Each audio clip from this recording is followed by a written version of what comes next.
ನನ್ನ ಕವಿತೆಯ ಹೆಸರು ಸಂವಾದ. ಸಂವಾದ. ಯೋಧನೊಬ್ಬ ಗಡಿರೇಖೆಯ ಬಳಿ ತನ್ನ ಬಂದೂಕಿಗೆ ಗುಂಡನ್ನು ತುಂಬಿಸುತ್ತಿದ್ದ.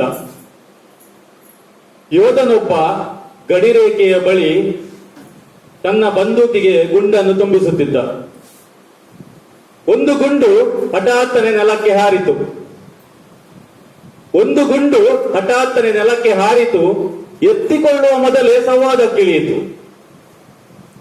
ಒಂದು ಗುಂಡು ಹಠಾತ್ತನೆ ನೆಲಕ್ಕೆ ಹಾರಿತು. ಎತ್ತಿಕೊಳ್ಳುವ ಮೊದಲೇ ಸಂವಾದಕ್ಕೆ ಇಳಿಯಿತು. ನೀ ಹೋರಾಡುವುದು ನಿನಗಾಗಿಯಾ? ಗುಂಡು ಕೇಳಿತು ಯೋಧನ ಬಳಿ. ನೀ ಹೋರಾಡುವುದು ನಿನಗಾಗಿಯೇ?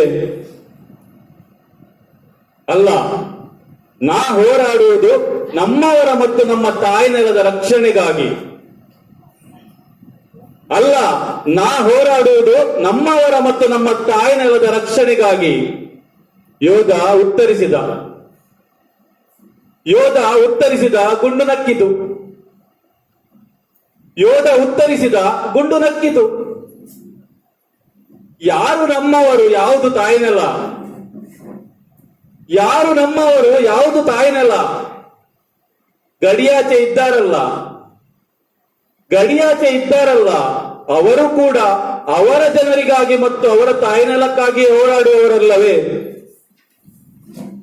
ಗಡಿಯಾಚೆ ಇದ್ದಾರಲ್ಲ, ಅವರು ಕೂಡ ಅವರ ಜನರಿಗಾಗಿ ಮತ್ತು ಅವರ ತಾಯ್ನೆಲಕ್ಕಾಗಿ ಹೋರಾಡುವವರಲ್ಲವೇ? ನೀವು ನಮ್ಮ ಜನರು, ನಮ್ಮ ತಾಯ್ನೆಲ ಎಂದು ಮಾನವರ ಮತ್ತು ಮನುಷ್ಯತ್ವದ ಕೊಲೆ ಮಾಡುತ್ತಾ ಇದ್ದೀರಿ.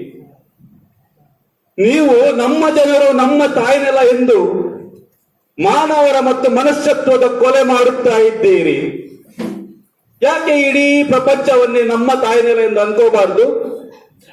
ಯಾಕೆ ಅನ್ಕೋಬಾರ್ದು? ಯಾಕೆ ಇಡೀ ಪ್ರಪಂಚವನ್ನೇ ನಮ್ಮ ತಾಯ್ನೆಲ ಎಂದು ಅನ್ಕೋಬಾರ್ದು?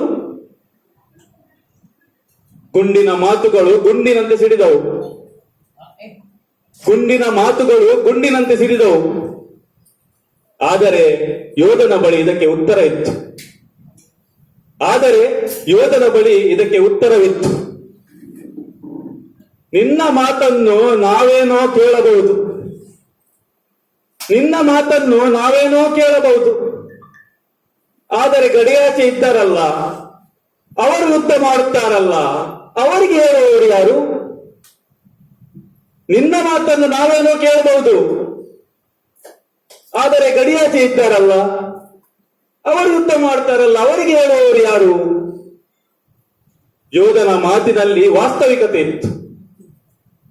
ಯೋಧನ ಮಾತಿನಲ್ಲಿ ವಾಸ್ತವಿಕತೆ ಇತ್ತು. ಗುಂಡು ಪುನಃ ನಕ್ಕಿತು. ಗುಂಡು ಪುನಃ ನಕ್ಕಿತು.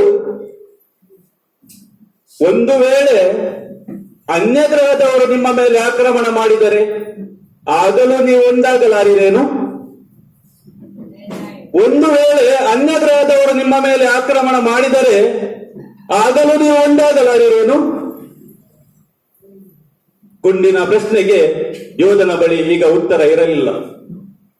ಗುಂಡಿನ ಪ್ರಶ್ನೆಗೆ ಯೋಧನ ಬಳಿ ಈಗ ಉತ್ತರ ಇರಲಿಲ್ಲ. ಆತ ಆ ಗುಂಡನ್ನು ಅಲ್ಲೇ ಬಿಟ್ಟು ಮುನ್ನಡೆದ. ಆತ ಆ ಗುಂಡನ್ನು ಅಲ್ಲೇ ಬಿಟ್ಟು ಮುನ್ನಡೆದ. ಧನ್ಯವಾದಗಳು.